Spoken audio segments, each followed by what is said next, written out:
Hi, I'm Michael Kingsbury. I'm the writer-director of the feature film GULAG MAGADAN. This is the director commentary for this very important topic about the genocide of 65 million people in the Marxist USSR from 1917 to 1991. I'll be going through some of the other scenes of this film as they are revealed in the film. And this is the introduction of Pyotr, who is the Gulag camp doctor.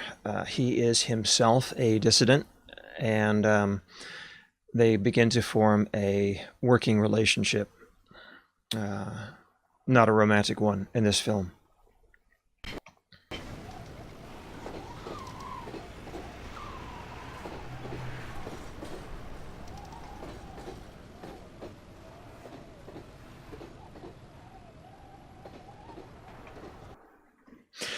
Yeah, it was really tough in terms of cinematography to shoot this scene, because right outside the windows, which were clear, were palm trees, a lot of palm trees. And this was 3 or 4 stories up. And my analysis from the scene before I rented it was that it would be too high to see any of the foliage outside, that we'd have much easier visuals to control. And it turned out that the palm trees were very high. And the temperature in this was an old 1930s Los Angeles factory.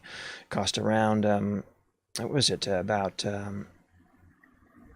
$100 an hour to rent, or $50 an hour to rent. It was pretty high.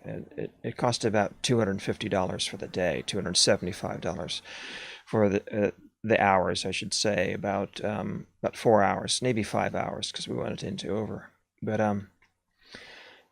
shooting this scene was really tough.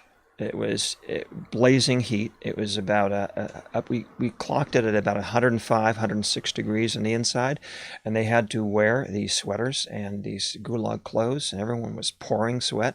It was hard to shoot the film, because the f-stop range, you're looking at to get rid of that background and blow it out. I had to shoot at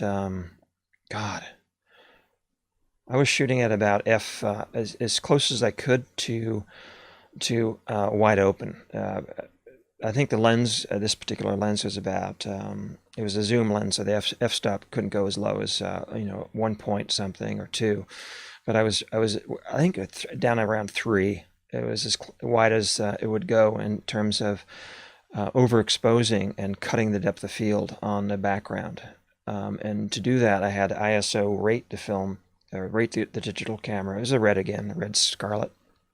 I had to dial in something like ISO 64, and then way overexpose and blast out the image so that it would look like white snow in the background, because it was green tropical trees outside the window. Was green tropical trees. So that was a really, really tough technical cinematography shot that I had to engineer.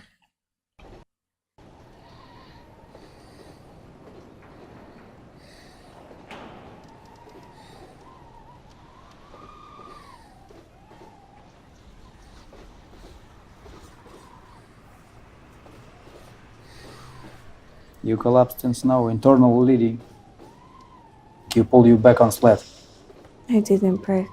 You collapsed. I don't. I'm Pyotr, new camp doctor. I'm dissident too.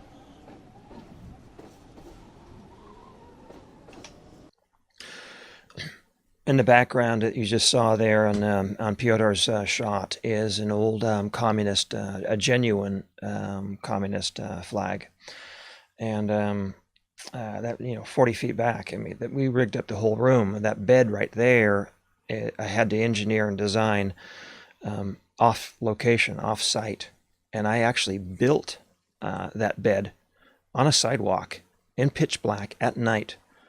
In the week preceding, I engineered and I built the bed because I had no money for a studio to build a set of props. I had to build the bed, drill the holes, put it all together, mark where everything went, on a sidewalk in Los Angeles in the night.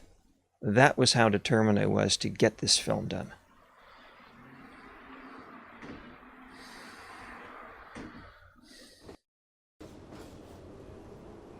Will I live? Yes. You've been raped a lot. You have severe internal hemorrhage.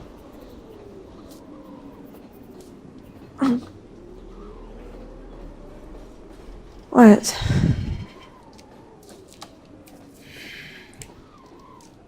What's this?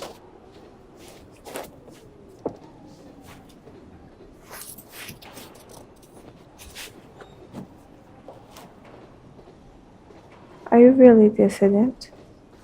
Yes, I am. I was sent here for education. Re-education. What they call brainwashing. This is the beginning of the introduction of Pyotr, and it's pretty important because what I was trying to do with the Pyotr character was introduce the normal person in terms of the sense of morality that they have, and what a lot of people don't know is that I modeled Pyotr after my father, who was his mother was an old believer from Russia that had a very strict sense of morality. Old believers are ultra-Orthodox Christians, not just Orthodox Russian Christians, but ultra-Orthodox.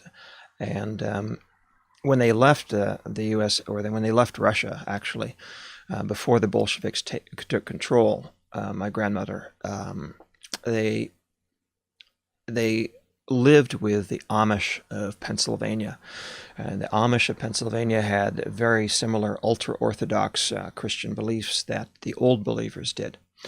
And when I was growing up, I would often see my father and his morality very much like Pyotr in terms of how ingrained the ultra-Orthodox morality is in people. When it goes back generations, it's not just teaching anymore. It goes into your genes, your persona. It's who you are, and it's very, very ingrained. And so a conflict begins to be set up between this dissident, Pyotr, who has all the morality of he says he's an old believer, which is interesting because we very rarely have seen old believers in contemporary film.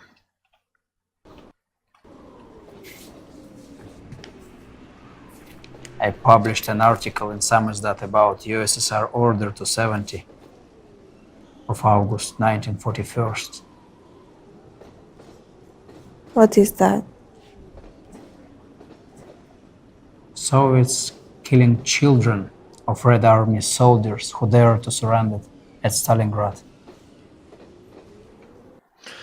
It's a critical scene about Order 270. Every single one of my films brings up Order 270 and describes what Order 270 was about. It's a very important point here that Peter brings up about why he was put into the Gulag, because he wrote in a Samizdat, an anonymous dissident publication,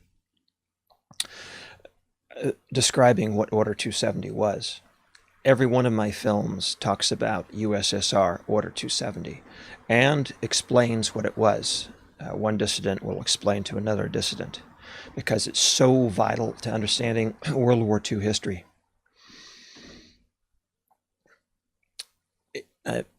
From June 1941 to August 1941, over 4 million Red Army soldiers, Ukrainians and Russians, put down their guns and they walked west.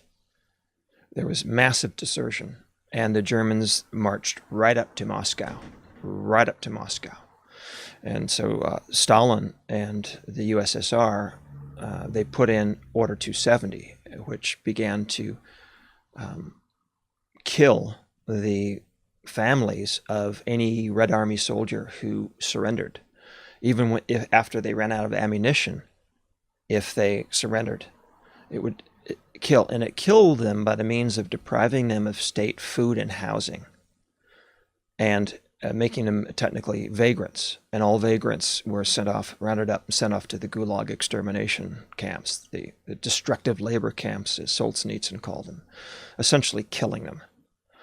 And it's the first time in military history, in the entire history of military law, that a nation would kill the children of its own fighting soldiers.